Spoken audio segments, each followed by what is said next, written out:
Bonjour à tous. Aujourd'hui, je vais vous présenter une méthode pour tracer des quadrilatères et aujourd'hui plus particulièrement un carré. La méthode reprend la plupart des points que l'on a déjà travaillés sur le tracé de triangle. Il y a une différence très importante, c'est que lorsque l'on trace un quadrilatère, la priorité absolue, c'est de bien respecter son nom. Exemple avec ce tracé d'un carré ABCD tel que AC égale 4 cm. Comme pour les triangles, je vais commencer à faire un schéma à main levée. Donc à peu près un carré. Hop. Et avant de reporter n'importe quelle mesure, je vais déjà écrire son nom correctement. Pour rappel, pour nommer un quadrilatère, je vais commencer par une lettre, alors généralement la première, que je peux placer n'importe où. Là, j'ai décidé de la mettre en bas à gauche. Puis, son nom doit être lu en faisant le tour de la figure. Donc, si ici j'ai le A, je vais avoir le B, le C et le D. C'est indispensable. Et ensuite, peu importe ce qu'on nous donne, les mesures qu'on nous donne, on va les placer en fonction du nom. Ici, la seule chose que je sais, c'est que AC fait 4 cm. Donc, ce que l'on nous donne, ce n'est pas une mesure de côté, mais une mesure de diagonale. Mais peu importe, hop, je ne vais pas décider que ce soit un côté, puisque si c'était un côté, mon quadrilatère, mon carré, ne s'appellerait plus ABCD, mais ACBD. Et ça, ce n'est pas correct. Donc la priorité, c'est son nom.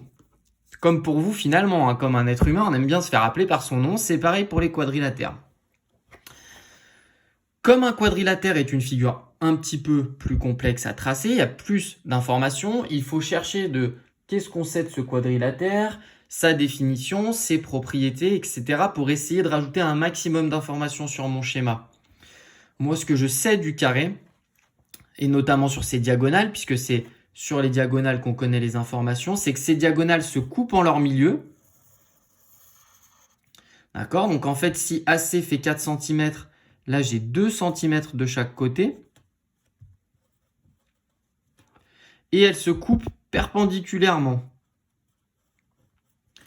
Donc en fait, je vais commencer par tracer ce carré de l'intérieur en faisant les diagonales. Chaque diagonale sont égales, donc elles font 4 cm. AC fait 4 cm, BD fait 4 cm. Et elles se croisent perpendiculairement en leur milieu. Une fois que j'ai réfléchi à tout ça, il n'y a plus qu'à l'appliquer avec mes outils. Alors je vais commencer à tracer AC. Alors par habitude, on trace généralement toujours notre départ horizontal. Donc notre carré va être penché à la fin, mais ça, ce n'est pas très grave. Donc j'ai ma diagonale de 4 cm. Je note les points toujours. Donc A, C. Hop. Et je vais mettre une petite encoche à son milieu, puisque je sais que je vais tracer l'autre diagonale au milieu. Donc là, à 2 cm, je mets un repère. Ensuite, je sais que la diagonale va être perpendiculaire. Je vais donc tracer la perpendiculaire. Je vais la tracer assez longue et on verra plus tard. Donc là, sur la nouvelle diagonale que j'ai tracée, j'ai B et D quelque part. Comme je sais que dans un carré, les diagonales sont de même mesure, elles sont perpendiculaires, je vais rajouter le codage.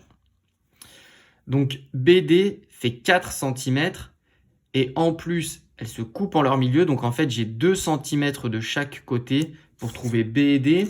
Je pourrais utiliser mon compas, hein, ça marche très bien. Et là, je vais utiliser ma règle. Hop. Donc je suis précis, 2 cm. Donc ici, 2 cm plus haut, j'ai un point. Et 2 cm plus bas, j'ai un autre point. Donc ici, je viens de trouver l'emplacement de mon point B. Et ici, l'emplacement de mon point D. Et bien, j'ai plus qu'à relier mes 4 sommets. Et je vais du coup avoir tracé le carré ABCD. Hop.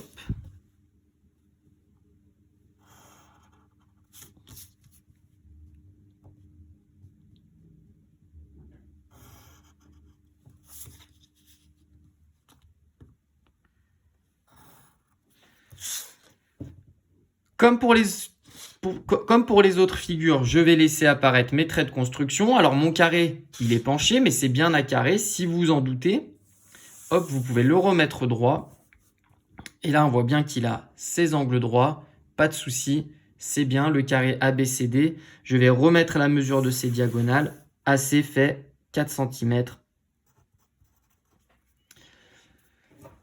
Voilà, j'espère que j'ai été assez clair sur la méthode pour le tracé de quadrilatère. Et maintenant, place aux entraînements. Allez, bon courage!